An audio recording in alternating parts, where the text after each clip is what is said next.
Do you think it's safe to say that kids today were raised very differently than we were? Oh, you bet. I come from a generation where if mom or dad said, because I said so, that was a perfectly acceptable answer. And you knew there were consequences if you talk back. I come from a generation where if I'm misbehaving in public, if I'm being a total brat, that a stranger could yell at me and say, hey, kid, knock it off. And it's perfectly okay.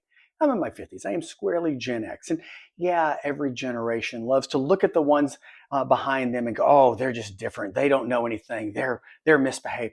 There's always going to be misbehaved kids. But there's something different about this generation, right? You talk to employers, you talk to society. This generation has kids that are taking their mom and dad to job interviews with them. You're talking about kids who get triggered at anything, who, everybody's a winner, always participation driven. You can't say no. You can't say stop hitting your sister. It's use gentle hands. Kids today lack resiliency, they lack grit, they lack drive, they lack the social skills, they lack manners, they lack coping skills. They're soft. Now, who's to blame? Are they bad kids? Absolutely not. A lot of it has to do with what's called gentle parenting. Parenting's tough anywhere in the world. But maybe this trend that we've adopted in America, maybe we're getting it wrong, and maybe, just maybe, other countries, other cultures are doing parenting right. And that's what we're going to talk about today on the Advanced Adulting Podcast. Now, why does this even matter to you? Because you probably got grown kids like me, because you're going to be a grandparent someday, because you're going to be an auntie or an uncle or a godparent, because you have to live in this society. My guest is Marina Lopes. She is author of a new book called Please Yell at My Kids. Pretty great title, right? She's a foreign correspondent, spent 10 years living abroad. She's also a young mother. In her travels, she noticed different cultures and how the community really came together all over the world to help parent, to produce these independent, respectful kids of their elders with manners. And today we're going to talk about that, about some of these best practices, about what doesn't work about the current trends in parenting, and things that you can take away. And look, if you share this with your children, with someone you know, you're going to enjoy this. I encourage you to listen to the whole thing. It's got great stuff. Before we get started, I want to thank today's sponsor, A Plan to Age. Look, if you're in sandwich generation like me, you're caught in the middle between caring for children, young adults, and our aging parents and older loved ones. A Plan to Age is a nonprofit organization that provides free tools, tips, resources, guides on all things aging and caregiving to help you and your loved one. They're not selling you a thing. They're just good people who want to help you help the ones you love. Now, I hope you enjoy this conversation with Marina Lopes, author of Please Yell at My Kids. I'm Bradley Richardson, and this is Advanced Adulting. Marina Lopes, welcome to Advanced Adulting. Thank you so much for having me. It's a pleasure to be here. Absolutely. So I am so excited to talk to you because this conversation I anticipate is probably gonna light the fire under a lot of people who will probably agree just on the title alone will agree with it, at least as advanced adults, because I think the idea of please yell at my kids, until people really dive into it, they can misunderstand it. Yeah. I had some people think, oh, well, it's instantly a corporal punishment thing. No, it's not. It's just this amazing idea that parenting's changed a little bit, or at least in America it has. I'm in my late 50s. My kids are grown, but how I was raised, how I raised my kids, it's probably very different than goes on right now, and we're seeing it. So I know you have children as well. Tell us kind of where it fits in all this and what made you want to write something like this. Yeah, I've got 2 kids. They are 5 and 7, so I'm right in the thick of that young childhood era, which I love. But I was a foreign correspondent for 10 years. And throughout those 10 years, I was observing how families work in different cultures, how community works, loving what I was seeing, and then thinking a lot about how I wanted to raise my kids. And then I came to the US. And I realized just how difficult it is to raise children here, how uniquely difficult it is. We have so many advantages here in the US that people around the world don't. But one of the things that we're really missing is community. All around the world, the parents I interviewed for my book, they are exhausted, they are sleep deprived, just like American parents. But crucially, they're not as lonely. They can rely on family, they can rely on neighbors. Some of them live in countries that have substantial government help for having and raising children. So in the US, I realized parents were really trying to do all of that by themselves. And again, I grew up here. I love America. I love the cultural values that come with being an American. But we talk so much of independence, and I think that's wonderful. A lot of us chase our careers around the country. And then we have kids, and we look around and we're like, wait, where's my village? And we actually don't get a lot of training on how to build that village, how to build a sense of community, how to get to know our neighbors. And that isolation, I think, really becomes crippling when you have little kids to deal with, when you have little children to raise. So the idea for the book really came from traveling around the world and seeing that everywhere other people were yelling at kids, right? So it was never just the two parents trying to do this really important, massive project of raising children. There were aunties, there were grandparents, there were neighbors, there were teachers, coaches yelling at children, but of course also hugging them, loving them, helping to support them. So the book is not about punishment, it's not about discipline, it's Right. about how do you gather a community and rebuild a village that works for you so that you're not the only person yelling at your kids, the only person trying to teach them values and raising them and, caring for them completely on your own. I think that's been a proven model that doesn't work, right? American parents are exhausted, they're anxious, they're lonely. And so, if parenting here in the US is not working for you, there are some alternatives that you can try. And that's what I wanted to explore in the book.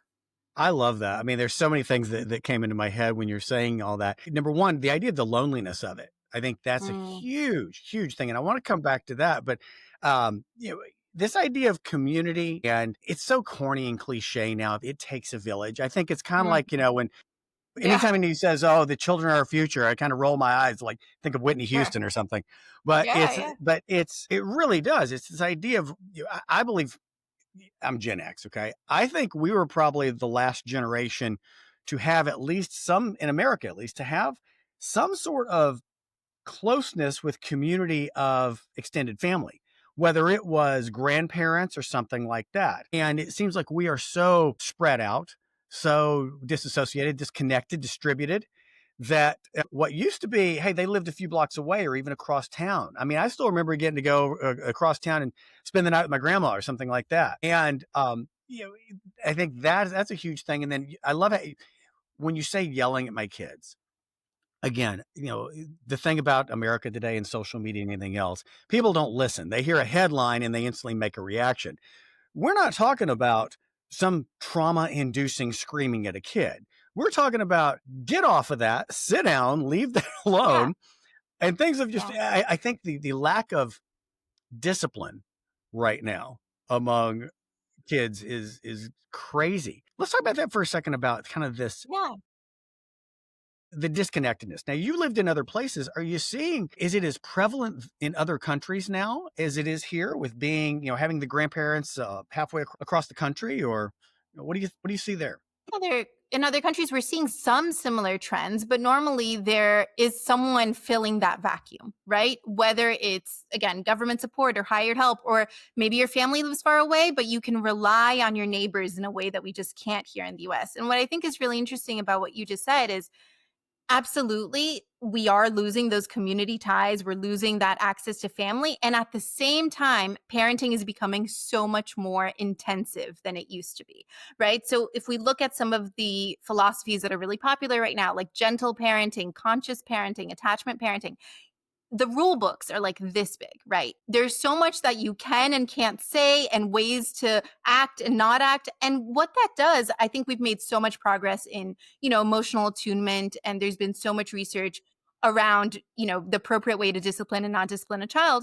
But when you have a rule book this thick, who is going to want to help you parent your child? It makes it that much harder for other people to step in. And so I think parents are carrying a heavier load and they're doing it increasingly alone.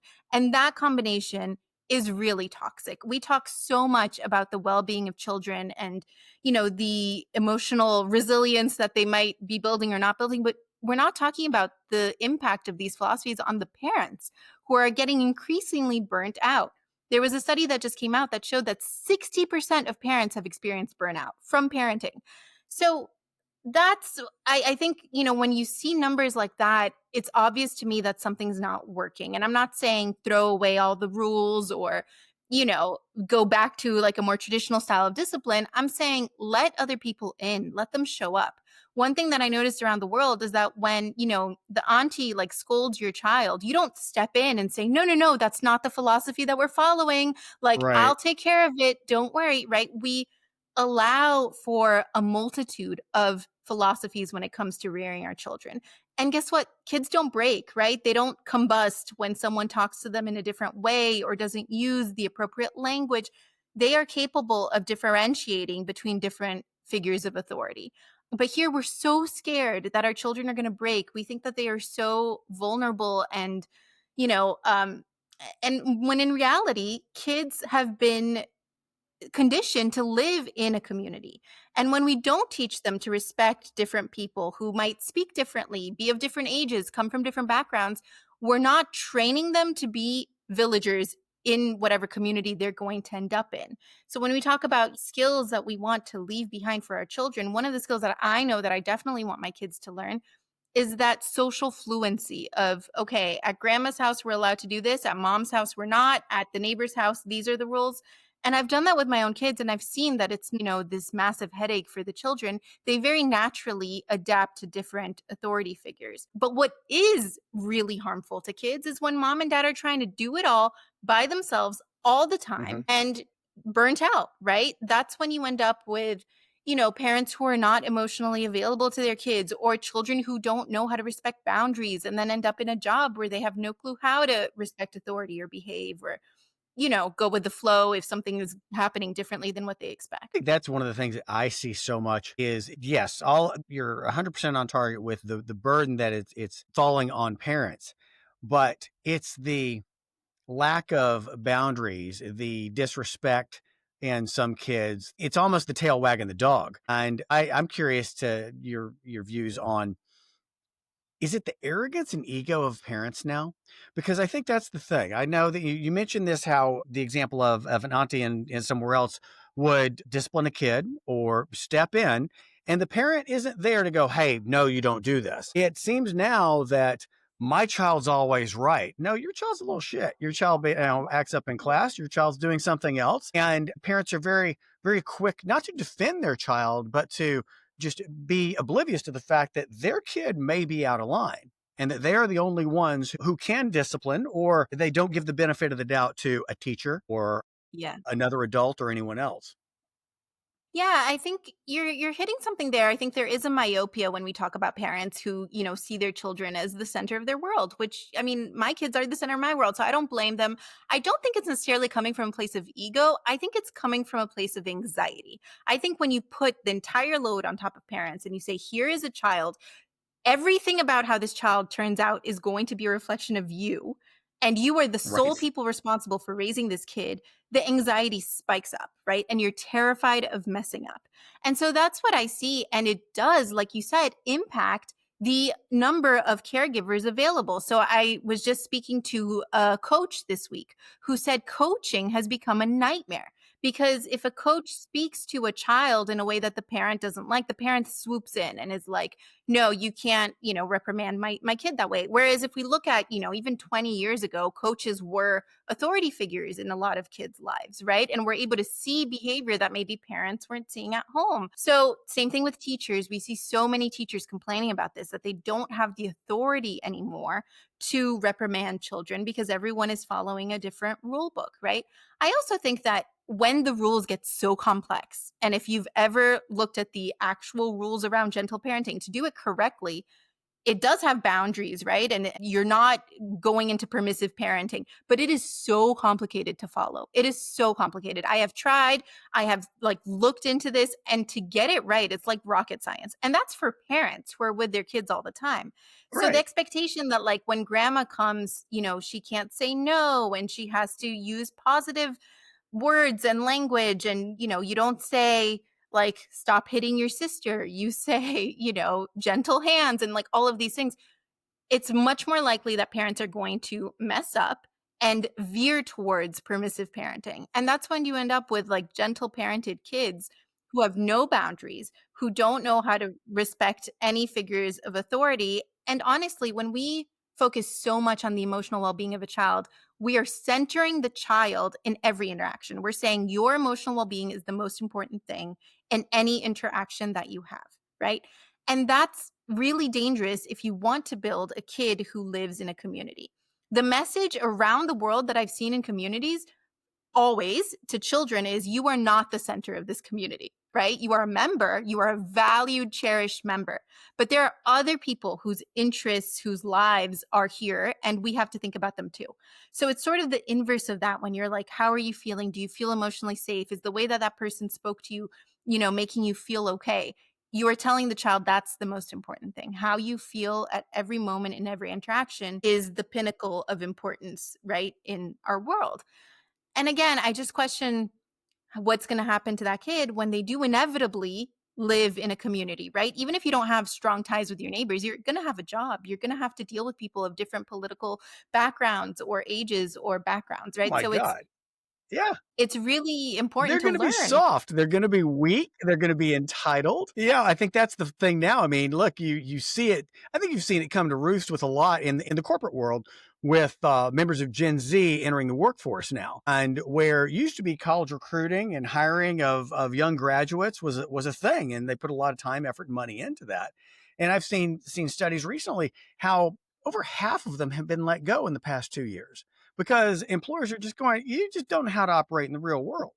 And I love how you say one. It's gonna piss a lot of parents off. I know, is that sorry, your little kid is not the center of the universe, and I think that's that gentle parenting thing is an interesting one. Again, I'm fifth generation Texan, so I have the old school Southern way of raising kids, and it was not always popular in my own home because my former wife had the gentle parenting approach. And I'm Mhm. just like, no. And it's so funny because even my own kids who are now all in their 20s were like, they knew when they stepped over, they said, oh my God, Southern Daddy's coming out. This is, we don't want to mess with this. Yeah, And yeah. there's a funny meme out there now or video on social media. It says when gentle parent, when the sibling has enough of gentle parenting. And it's some Mm. mom trying to get a little kid into a van and trying to coax him and talk him into it. And the little sister comes in from behind and picks him up and throws him in the van. Yeah. It's greatness. And it's funny because you're right about the resiliency and nature of kids. They get it. They get it. They want some sort of structure. They can't articulate discipline, but they know they're going to run right over you like anybody in life until you establish what that is. They're going to keep walking until they know what the consequences or boundaries are. And I think Yeah. a lot of people don't know that now with the gentle parenting thing. Yeah, I mean, I think this is like a long tradition, right? Every generation kind of says the generation that's coming up is softer and, not as prepared for I the real know. world. And I Right. think it's true. We are getting like increasingly more delicate as, the world gets easier and life for a lot of people gets much easier. But I also think I'm totally fine with all of these different ways of raising kids if it's working to the well being of the children. But that's the thing, if we look at anxiety levels and loneliness levels amongst kids, they have skyrocketed. Hmm. So, if you are telling me that, these philosophies that really center on the emotional well being of the child are the way to go, my question is that child actually less anxious? Because what I have seen is that it increases anxiety because now, if a coach yells at the kid's not only thinking, oh man, I've got to do that play better, the kid's also thinking, I don't feel emotionally safe, right? And instead of building that resilience and building the ability to say, okay, I messed up, but I'm going to try harder next time, or I'm able to deal with feedback in different forms, the child thinks that was not right. And I cannot deal with that type of speech. I can't deal with that language. I can't deal with that tone. And like the reality of life is that there is a diversity in the way that people communicate, right? You cannot expect everybody to be on the gentle parenting bandwagon and to have read all of the books. Like you can barely expect parents to do that, right? So you're training a child for a world that doesn't exist. They're going to have to learn how to hear feedback from different authority figures. So that's my thing. I think, every parent that I know that's trying to gentle parent is trying to do it because they think it's the best thing for the child. I've never met a parent that's doing it because they just think their kid is perfect. And, I think that's a side effect sometimes. But Right. It is always like in the best interest of the child, but I wonder if they're looking far ahead enough. Like maybe that 5-year-old feels emotionally safe, but is that 15-year-old going to feel emotionally safe? Is that 25-year-old going to feel emotionally safe in a workplace, right? The world is not an emotionally bland place. It's diverse, right? People No, I express mean, and I think that that's just differently. it. You're. I love how you said that. It is protecting and safe for the smaller child on that, but you're Yeah. not teaching Yeah. them the skills on their own. And you reference coaches. I grew up playing big time sports as well, and played in, big time sports in college and such. And look, I had some coaches who were very rough on me, but rough in the terms of, and I told my own kids this again. I'm sure I'm gonna get lit up on this, but it was the idea of, look, if you don't like losing sucks. I get it. But if you don't like losing, there's two things to consider. One, there's always going to be someone in some point, no matter how good you are, there can be someone who's bigger, better, stronger, faster than you, and they may win on that day. But in lieu of that, get better. If you don't like losing, get better, meaning practice, meaning work. It takes something to be able to do that. It's not the participation ribbon of trying to fight back. And I think that ability to recognize that, what do you do when you get knocked down? What do you do when things don't go your way, when you're not in control, when someone's not? I see this in a lot of other aspects of advanced adulting. There's a lot of people who become self-righteous and go, well, you should, or it should be this. Yeah, it should be a lot of ways, but it's not. Yeah. The should way or the right way is not actually how the real world operates on that. And I think that's an Yeah. awakening for a lot of kids. And I think other parents and other cultures certainly understand that, and not making them that center of the universe is Yeah. is a key. Yeah, for sure. And I think it also, when you are the only authority figure in your child's life, you're robbing yourself as a parent of the opportunity to see what other strategies, like the impact of other strategies on your kid. It reminds me, one time I took my son to jujitsu, and the coach that day was like a very tough, like a Russian jujitsu macho man, right? Which is not how I am with him, but that's fine. And so we took him there, and the coach was just being really hard on him. And I was just like holding on to my seat, like, what is this going to do to my kid? I would never, have this attitude towards my child. And my son started excelling at a rate that I never thought was possible. And so it's really interesting to see, like, well, okay, this isn't the approach that I would take, but let's see what the impact is. Let's see what the result is. Let's see, children are not breakable. We can experiment with different philosophies and see what works. Otherwise, it's all on you. And I get back to that. Like, you are saying, I am the only one that knows how to parent this child. And I just think that's not true, right? We never have all the answers. That's part of the beauty and the hardship of parenting. So looking outside yourself for answers can sometimes be really valuable when you're trying to figure out what's going to work for your child. Well, I think to your point on this, you know, we don't know what we're doing. I mean, I think no one Yeah. tells you that as a parent. Okay. I mean, and look, I've written 2 books on being a dad. Okay. You could consider them fiction at some point, because really we don't know what the hell we're doing. You think you do. You can read all the books out there, but we're all going through this for the first time. And I remember thinking about this with my daughter, who's my oldest. She's almost turning 30, and I thought, she's her age, she's this age, this stage of her life for the first time, just as I am, just as I am as a Yeah. young parent, just as I am as a grown Yeah. parent. We're winging it. You're completely freelance in this thing. And I think when you give yourself a little bit of grace on this, and you give them a little bit as well, I think you're right. You talked about this at the beginning of the conversation, that we put so much pressure on ourselves, at least here in America. And there's the comparison trap, and uh, Mm-hmm. think I don't have firsthand experience of this, but through women friends of mine, and of just the mother pressure and the mother It's huge. comparing and all of that. Yeah. That's tough. I mean, it's just Yeah. It's a nobody recipe knows. for unhappiness. Yeah, my it was funny. My kid, one of my kids, he spent a lot of time in Israel, and he tells a story, and I think it sums this idea of resilience on kids and how they train them this way. He said he was with a bunch of American kids, and they're in Israel, and there's this little, 5, 6-year-old boy playing in a tree nearby. Mm-hmm. And he's just having a good time playing, and he falls, probably about 6 feet to the ground. Okay.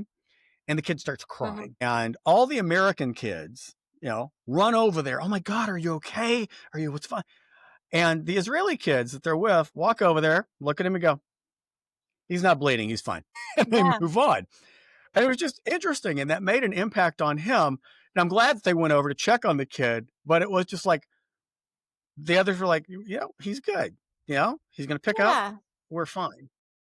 Exactly. Yeah, I Yeah. think part of why I wanted to write this book is because as a foreign correspondent, when I started having kids abroad, I realized that so many of the parenting decisions we make and we think are obviously, the right way to raise a child are actually cultural decisions. We think that there is one way to raise a kid. We think there is a specific level of freedom and independence that children should have. We think there is one right way to get kids to fall asleep at night or get them to obey you when you're out on the street or whatever.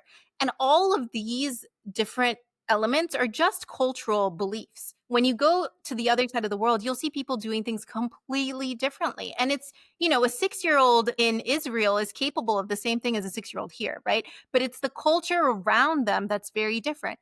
That reminds me of one of the chapters in the book. I talk about a tradition in Holland called a forest dropping, where in the middle of the summer, parents will blindfold their kids, take them to the middle of the forest, and leave them there, and they have to find their way home. And these are like 8, 9, 10-year-olds, right? And everyone in the community knows what this is. They went through it themselves. It's sort of like a Boy Scout like vibe That sounds like experience a where bad you have Netflix movie. right? I mean, yeah, it could be the start of a horror movie, but for them it's just a regular summer activity. And it got me thinking, like, can you imagine in the US? I mean, we talk so much about independence and freedom, and it's these like key words in our cultural lexicon.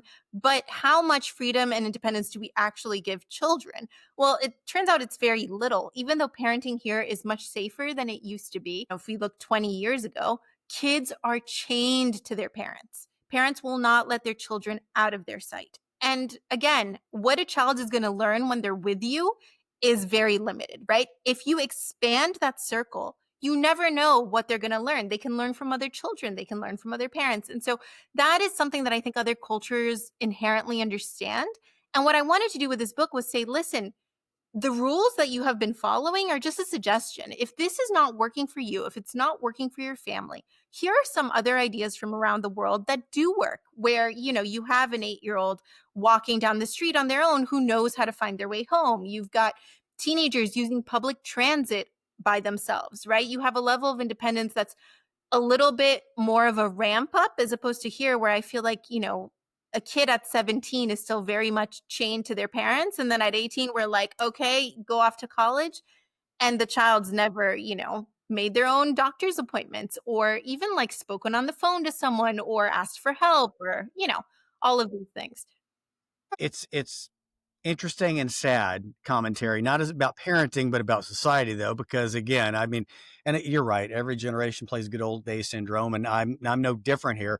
But again, the Gen X thing out there is, oh my God, we could ride our bikes in the neighborhood and we drank from Yeah. a water hose and we were sent out to play until sunset, and that's true because I can tell you that while I gave my kids a big degree of independence, just the nature of living we were in Dallas, big city. You're not going to get to go Yeah. roam the neighborhood. And it's not because I don't trust Yeah. you. It's because I don't trust, the world. And that's unfortunate, at least in America today. So what do you suggest, or how do you see other cultures handle that when it's not, I want to give my kid this freedom and independence, but you still have to contend with the meanness that is the world out there. Absolutely. And I think the first thing to do is to be really realistic about what the actual threats are. So in the US, we highly overestimate the threat of something like a kidnapping, right? Because it happens very, very rarely. But when it happens, it's so disastrous that, of course, you think, oh, if that happened to my child, I could never forgive myself. And I could never forgive myself if that happened to my kid. But the reality is that risk is actually quite small. A huge risk that we underestimate are traffic deaths. So preparing your kid for, okay, you're going to cross the road, look both ways. Until you learn to look both ways, automatically, you are not allowed to walk outside on your own. How do you ask for help? How do you know which strangers to trust? How do you walk into a store and ask to use the phone? Do you know your own address? Like, do you know your parents' phone numbers? All of these things are small ways that you can slowly ramp up that level of independence so that it is safe, right? No one, I'm definitely not suggesting in my book, go drop your kids off in the woods as if you were in Holland and see what happens, right? Let's not do that. But people like the Dutch understand what realistic threats are and how to prepare your kids for those. So that's what I think. I think we worry so much about these threats that are so far off, and we don't actually think about what the real threats are in our backyard. So, for anyone who's interested in giving their children a little bit more freedom, I give a lot of really practical tips in the book for how to do that at every age level. Of course, it's going to change, right? And I think a lot of times we think of physical independence and that's kind of the primary thing, but there's so many other kinds of independence that you can experiment with in a completely safe way. Financial independence is a big one, and that starts really young, like teaching your child how to pay for something, right? What is the process of purchasing something? Teaching them how to save, teaching them the difference between earning and spending and all of that. Psychological independence, right? Teaching them how to deal with adversity at school. So things like that I think are super important. Having them make their own doctor's appointments. My children have started to do that and they're super young, right? But it's like, how do you call? How do you ask what times are available? Even little things like that, that kind of social psychological independence is super important. So I would say, if you are living in a really dangerous area, there are other things that you can focus on and you can ramp this up really slowly in a way that you feel comfortable. But what I see a lot of parents do is they say the world is too dangerous. We're going to close my child's world to be just us, right? Just that nuclear family. And again, my Hmm. problem with that is that the world is not a perfect place, right? So we have to teach them how to deal with danger. We have to teach them how to live independently, unless you want them, living in your basement until they're 40, right? So Right. that's that's my advice is just start slow, think of other types of independence and prepare them for the real risks that are out there. Not, the most salient, like imaginary, anxious risks that you might have in your own heart. It's interesting. There's another author that we're going to be having on soon. She's in the UK, and she's talking about, we talk about the ramifications of all this. And she talks about this epidemic of the bank of mom and dad, how you have the 30, Mm. 40-year-old that is completely still tethered and dependent on mom and dad. So Yeah. that's interesting. You know, Yeah. one of the challenges I think here in the States is this again. I sound like the old, Hallmark Channel old man. It used to be this way, but it was the idea of you could do something, in the community and someone else would step in and correct or care Yeah. for a child. If there was a child that was Yeah. alone, or even Yeah. a teenager, adolescent who needed help, they stepped in on that. And now it seems though we are so quick to call the authorities. There's Mrs. Kravitz on the corner and she's suddenly going to call the CPS, or why is that kid alone? Their mom doesn't do that, and I can understand that be a hindrance to a lot of people who are really trying to parent a certain way, give their kids certain bit of autonomy, that the nosy neighbor is sticking their nose in someone else's business and trying to circumvent that, because rather than help, they're trying to Yeah. judge. Exactly. Isn't that so interesting? Like someone is more likely to call or feels more comfortable calling CPS than having a conversation with the parent. I do hear this from a lot of parents. They are nervous about how this is going to be perceived. And I really think this cannot be an individual change, right? You start off in your own home, but it's much better for you to pair up with a buddy. And what I find is that so many parents, 40% of parents wish their kids had more independence, right? And that number goes up when we're talking just about teenagers. So there are other parents in your neighborhood who are craving this kind of independence. Pair up with them. Talk about whether your kids can walk to school together. Not only is that safer for the children, right? Because it's more kids looking out for each other, able to call for help if anything happens, but you're less likely to get that kind of neighborhood interference. The other thing that I teach my kids is to be able to advocate for themselves. So if someone stops them, they'll say, no, we are practicing independence and mommy and daddy are fine with that. And they have my phone number in case anyone wants to call. That's worked out really well for us. I do think that, we're seeing that pendulum kind of shift a little bit more in the other direction now because so many parents are realizing, wait, my child is growing up without these skills. I want more independence for them. I need a little bit more breathing room for myself as well. I can't be, the mom, the chauffeur, the entertainer, their entire world. That only works up until a certain age, until it starts being detrimental to the child. So I think parents are more eager to experiment with this. They just don't really know how. You can be the catalyst for this change in your neighborhood. It just takes one person to start having this conversation more openly, and you will see other parents will start to flock to you and talk to you more openly about this. That's what's happened in my neighborhood. I had a street where like no one talked to each other. There were no kids playing out on the street. Everyone was in extracurriculars or like at home on their iPad when we first moved in a year ago.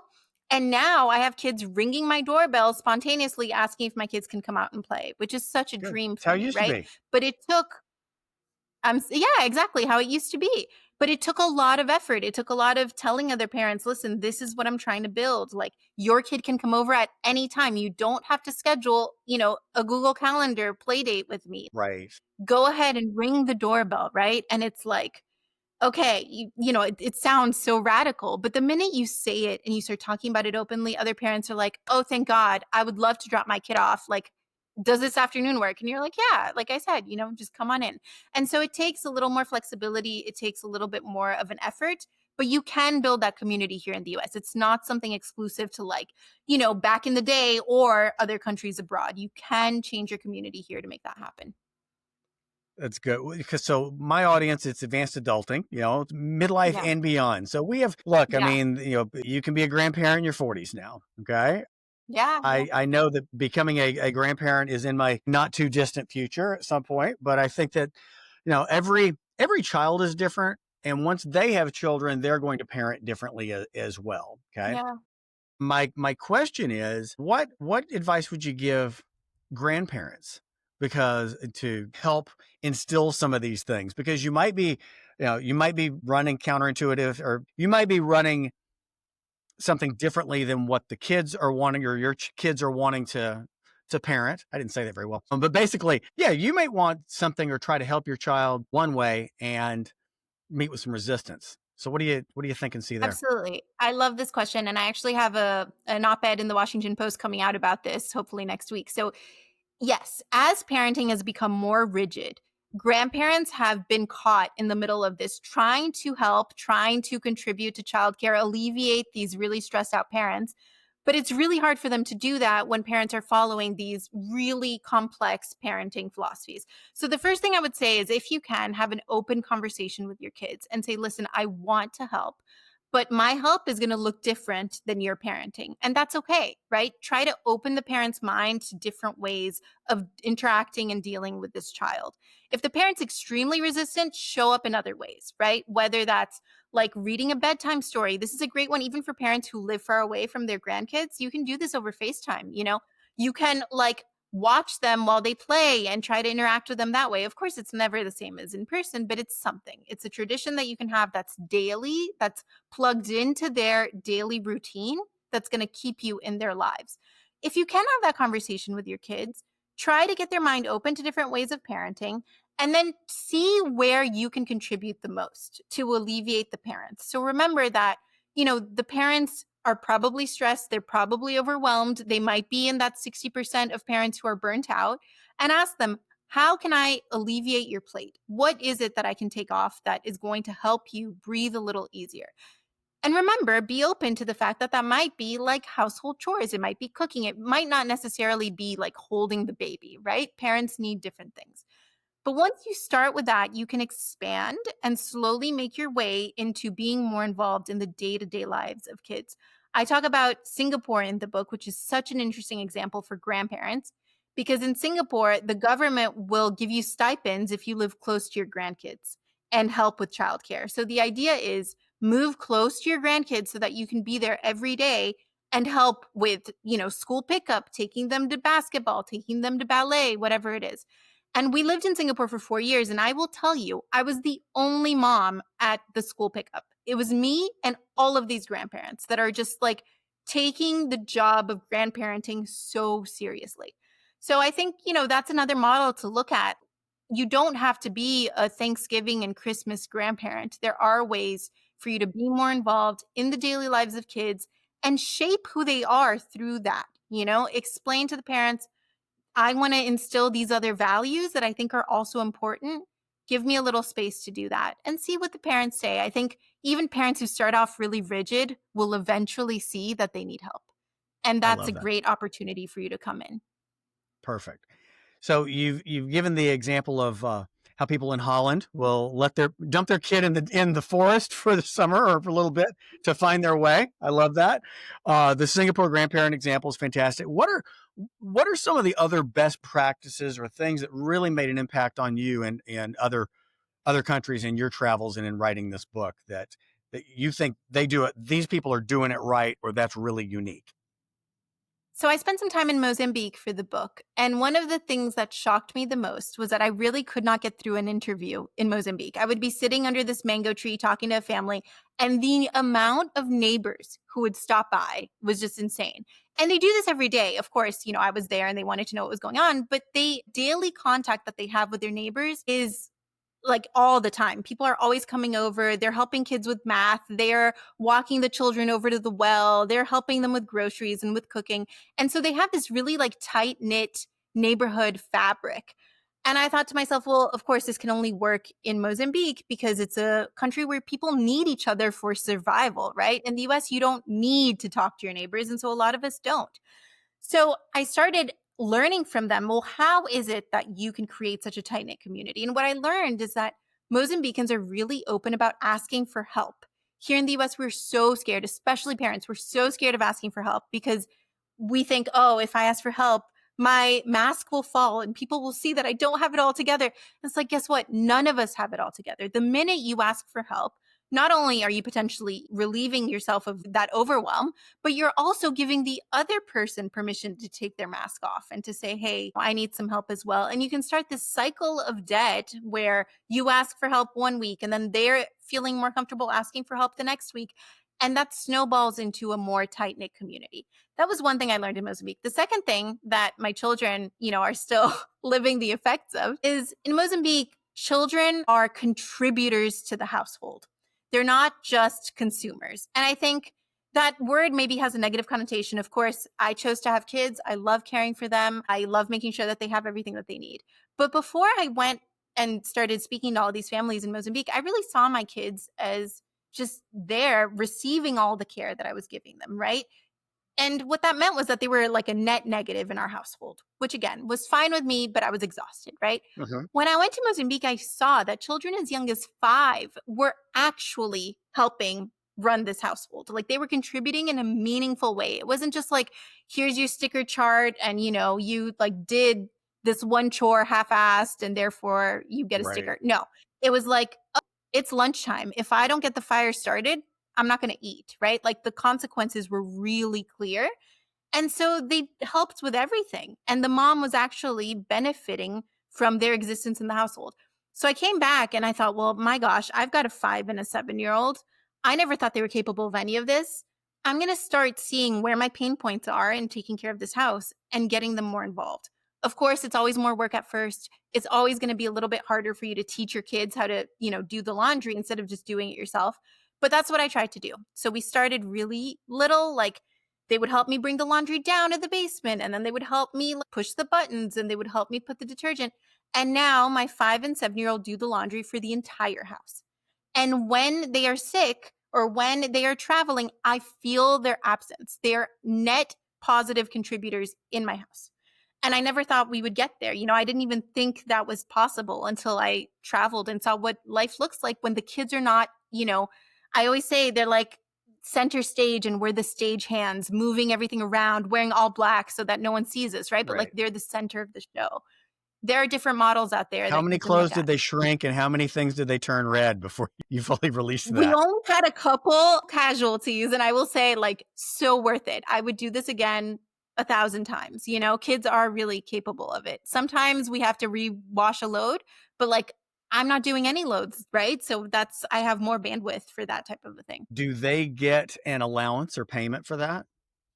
They don't. They don't. If they don't wash their clothes, they don't have clean clothes to wear to school. So that's like the real consequences that I'm trying to, get into their brain. We always say in my house, my responsibility is to help my family.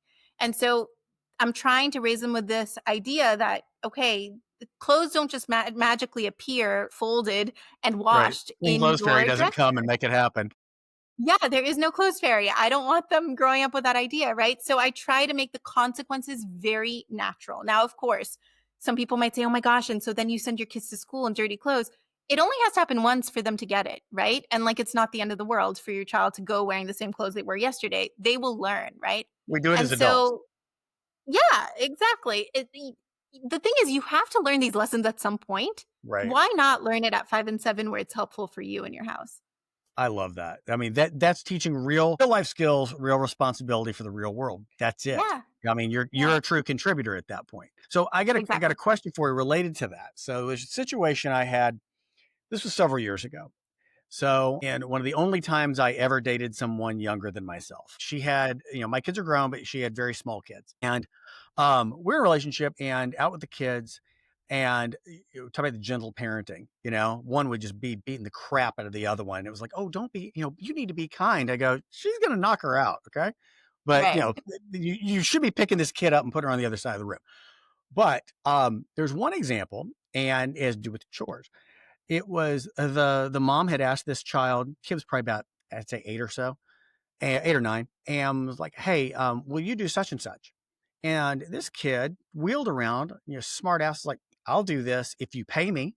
It wasn't like a hey joking. It was just a serious, I'm not doing this Mhm, unless there's some mhm. cash involved in this. And just parental instinct is the community part. Okay. I stepped in as the community on this. I was like, hey, you don't negotiate with your mom and you don't Right. negotiate with an Yeah. adult. She asks you to do something, you just do that. And the kid was really taken aback that I would step in and say that. Okay. It's just very simple. Just like, who the hell are you to do this? Kid shut up. Later that evening, the mom lit me up, okay? Tore me a new one because it was, I just don't appreciate that because I'm actually teaching her to stand up to adults and to negotiate and to fight for what she gets, and she was like, I'm teaching her to be a strong, independent woman. I go, I accept 20% of that. Okay. I Mm. understand where you're coming from on that, but you're also teaching them that the punchline of the story was, you know, sometimes the answer is no. Sometimes because I Right. said so is a viable answer. Because you're going to have a Yeah. parent say that, you're going to have a coach say, you're going to have a boss say that. Because sometimes I know you don't want to work late. I know you don't, but guess what? You just need to do it. That's why. And Exactly. it was Yeah. amazing. And I've seen a lot of kids in that of the, hey, look, and again, there's always that jockeying for, try and negotiate a little, try and get what you can. Fine. Okay. But I've seen so much of that in the name of I'm raising strong, independent kids. You're raising kids that just think because that there's no authority or that I'm always going to Yeah. get my way. And that's a Exactly. push your mind sometimes. I find it really interesting because we seem to be having more and more complex conversations with our children at younger and younger ages. I think a conversation like that, I'm trying to raise an empowered woman that knows when to stand up to authority, is a very complex concept that we're, saying to like a 4-year-old or a 5-year-old. I prefer to teach them the immediate obedience now.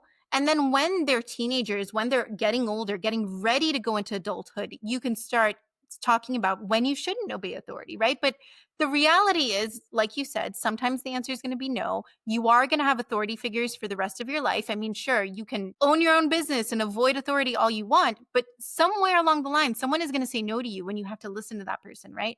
And so it's really about setting them up with the skills to succeed in the most likely scenarios. And I wonder if we're missing some of those foundational skills before we start talking about the really high level, like learning to stand up to authority in very specific cases. You know what I mean? So it's always tricky.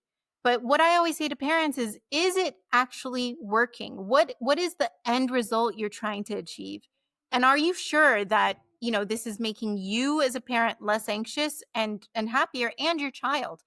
I find that people who really focus on gentle parenting, they're having the same conversation with their kids over and over and over again. It's like, don't hit your sister. Don't hit your sister. Don't hit your sister. Actually, they don't say that, right? It's like Be kind. gentle hands, whatever.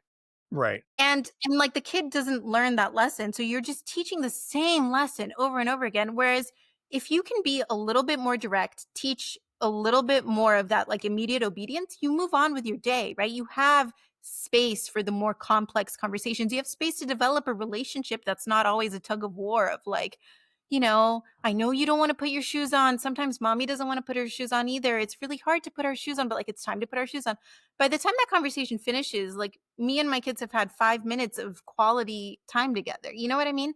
And so there is a trade off. We never like to think about trade offs in parenting, but like when you choose one thing, you are letting go of other things. And so think about whether those trade offs are actually working for the type of child that you want to raise long term. Well, you're right. I mean, it's the idea of at some point you're going to learn the lesson that there are consequences, and it's better Yeah, that you learn that early, early on.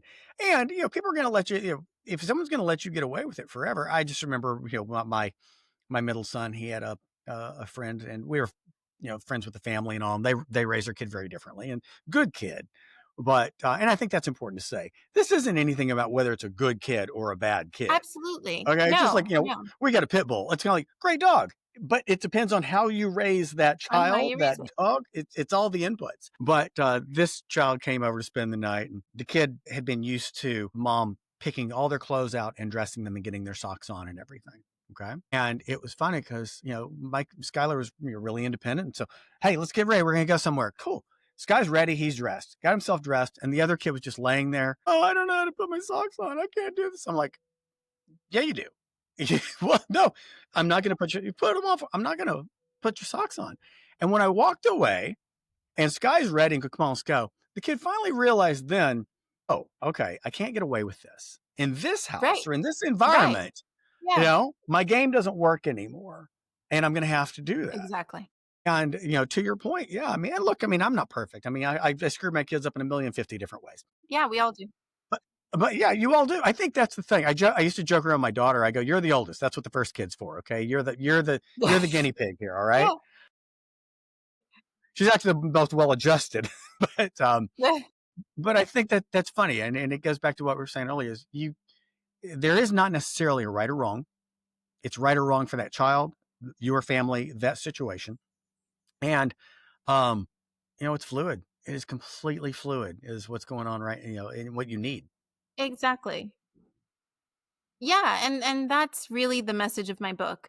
If it's not working for you, here are some other things you can try. If it is, wonderful. Like I'm not in the business of changing anyone's mind. If something is working well for you and your kid, fantastic. You figured it out. Great job. But I know that for a lot of us, things are not quite working as well as they could be. So I always think about it in terms of, are you expanding your child's world or limiting it? If you're only speaking to your child in a very specific way, you're limiting the number of people that can interact with your kid. If you are only disciplining them in one specific way and you're the only one allowed to do it, again, the world is kind of closing in on them. Whereas a child that's more easy to manage, more flexible, more adaptable, more obedient is going to have more opportunities, right? So I have friends who like, I'll say, okay, let's go out to dinner. We can bring the kids. And they're like, oh, no, no, no. My children can't be at a restaurant. At 7 p.m., they would just implode. It's like, okay, well, you're limiting their ability to be in different places, interact with different people, get to know this beautiful, diverse world that's out there, because you're unwilling to take these steps to make them a little bit more adaptable to how things actually are. So That's it's such a it's great not example. easy, right? But yeah, We've talked about that where we have friends or you see someone's like, oh, to that point, oh well, this is their particular time, we can't do that. I go, who's running the show here? I mean, exactly. that's Yeah, you're letting this small being, outside of certain health needs, and you're not going to take the kid out 11 at night, but I mean, who how else are you going to teach them to go to a restaurant, to behave, yeah, not or not behave, exactly. to be able to realize, hey, you don't have to have your working your thumbs on your phone the entire time. I mean, Yeah. that's the other thing is just and I'm curious to what you found with other cultures regarding technology. It seems like now, I mean, kids can't communicate. They don't know how to speak to actually that thing they're playing with all day. They can't actually use it for what it's intended for, to pick up the phone and have a conversation. So how Exactly. are some other Yeah. cultures handling children who are just genetically attached to their phones or devices? Yeah, I mean, I think one thing that I've seen over and over again is that cultures that have stronger community ties kids are automatically at an advantage because they have been trained to deal with difficult social situations naturally their whole lives. In the US, we're already kind of hamstrung by that. We don't have natural opportunities to engage with people who are different than us, who are older than us, younger than us. And so all of those social skills that kids naturally pick up in other parts of the world, we don't have. So when on top of that, you add a cell phone addiction, the few opportunities that kids would have to interact socially is gone, right? And they are constantly on their phone, maybe texting, mostly looking passively at content, right? So you're already taking a really, really like precious opportunity and you're tossing it out the window. In other countries where people have those opportunities more often, they are still on their phones. That's a worldwide epidemic, the phone addiction, but they have a little bit more immunity to the worst effects of that, right? So we're not seeing the levels of anxiety that we are seeing here in the US. We're not seeing the levels of loneliness or suicide prevalence that we are seeing here in the US.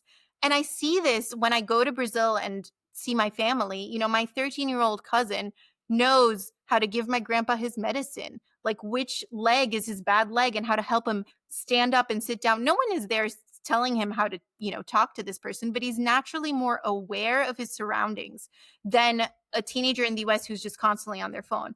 And so, of course, kids are still on Instagram, they're still doing Snapchat, they're still watching their influencers, but they're doing it within a community context. And I think that really makes the difference here. So again, engaging in community doesn't mean that you are, shutting off a kid's cell phone or like not letting them be online at all. Rather, you're giving them a little bit more immunity to the worst effects of that addiction, if that makes sense. Mm-hmm. What are let's talk manners for a second. Okay? Hmm. I know manners are a subjective thing depending on where you're at and the culture and such. I mean, again, I'm the old school, yes or no sir, yes ma'am, no ma'am type of thing. And then I'm 50, so I'll still yes or somebody. Okay, but I see with some kids, it's just yeah, the complete disrespect. I'm not even saying for elders, just for anyone, whether it is the person at the restaurant or anywhere. What do you see in terms of in other cultures, some of the practices that they are using to really instill manners in social interactions? Yeah, this really varies depending on the culture. But I think one thing that I see over and over again in more traditional cultures, whether that be in Asia or in Africa, is a respect for elders that's like inherent in family life, right? So there are certain things that you just would not say to someone there no matter what. And it's because your behavior is tied to your family's reputation in a much more immediate way than it is here. Whereas, again, things are kind of flipped, right? And the child's not necessarily thinking of how their behavior reflects on the parents. It's more like the parents are there to help me and serve me. So I think there's that difference. I also think in the US, we've started seeing manners as this kind of outdated thing from the past that really has no use anymore. And I really push back on that. I think that even if you think about it in the most pragmatic way, manners are there to open up doors for you and for your children, right? And so when you don't equip your children with those skills, you are closing doors. Again, you're making that world smaller, right? Strategically, even if all you care about is your own child, in order for them to succeed, the more manners they have, the easier it's going to be for them to navigate the world in a way that's not anxiety inducing. So part of the reason why kids are so anxious these days is because they get so little practice in community. And so then suddenly you put them in front of a real life person. They don't know what they're supposed to say, what they're not supposed to say. They don't have that like the social skills to navigate an uncertain environment. When you give them manners, you're helping pave that along, right? You are teaching them this is what is expected of you. And so I think if you have a highly anxious kid and you're, trying to toss manners out the door because you just don't have the space to deal with it, it's the opposite. Give them that script, right? Manners are a script for social fluency. But like teach them to say, yes, sir, yes, ma'am. Teach them how to say, yes, please, no, thank you. That is a script that they can already have in their mind that's going to automatically open doors for them. Beyond that, it helps them be good community members. If they know that there's an elderly person, not only should you teach them to respect that elderly person, But it's also about thinking of their role in the community. How can I help that person? What skills do I have to help them? And again, I've seen it with my own kids. It increases their confidence so much when they're not thinking of themselves as just a recipient of everything, right? I'm here to receive everything. No, you actually have a role. And like when you help that grandmother bring her groceries in, how strong do you feel? How much of a contributor do you feel? Your self-worth goes up when you know that other people are depending on you. And that's something kids in other cultures learn really young. People are depending on me, so I have to show up, and the way that I show up reflects on my entire family. That's something again you can implement here in the US. It's not like a radical concept that's only available in other countries. You can totally do this in your own home. I do it with my kids and, it's already opened up doors for them. So I highly encourage parents to try this out. I love it. And the funny thing is, it used to be that way. That used to be the Yeah, norm of whether it's the manners, the social fluency is as you described it. I mean, is the perfect thing. And I think, look, if anything's going to resonate with someone now beyond everything we've talked about, look, generating confidence in your kid, fantastic. But especially as we lean more heavily on technology, your phone, social absolutely. media, and AI, that Yeah, social fluency, that human interaction, that ability to be able to have to one to discern it and to be able to communicate that way. Boy, you want to talk about a differentiator. You want to do something great for your kids because right absolutely. now, what do we, it's sad that it's this way. Someone who can communicate well, who's a good conversationalist, who is articulate, who has some sort of social awareness, it can be baseline. It doesn't have to be great, but you stand out. They're like, oh my God, so well mannered. Look at that guy. And I think now with everybody I'm going to rely on my screen, on this, and I can be rude and be an a-hole or be antisocial and it's accepted because I'm me. I think we're going to find that that's going to be a real differentiator and strong suit for a lot of people moving forward. Absolutely. It's going to be a huge leg up, especially when we start talking about AI. I mean, I see all these people, sending their kids to coding camp, and it's like AI is going to be able to do that so easily. Send your kids to an etiquette class, right? Teach them that at home. That's going to be the biggest differentiator. Absolutely. Good stuff. Yeah. Okay, so I know you're excited about your book. I mean, as you should be, and should a lot of people. They definitely need to get a hold of this. Please yell at my kids. So go check that out. For if you're a grandparent, if you're a parent, anything, you still have a lot to learn, and I think it's good stuff. So it can be anything in the world. What are you most excited about right Gosh, I am very excited for our summer. We are going to be traveling to see some of our best friends who live in Singapore. So we're headed there tomorrow. And it's just going to be an incredible summer. We're really excited to give our kids a little bit more freedom. It's a very safe place, right? So we're going to be experimenting with a lot of those skills that we talked about on the podcast. And honestly, it's just been an incredible year of watching the fruits of a lot of these changes that we've made in our family over the last like 2 years. So I'm really excited to see my kids put that into action in an environment that's going to be very social with a lot of their friends. And yeah, seeing them start to use some of these skills that we've been working on in more social situations. Excellent. Okay.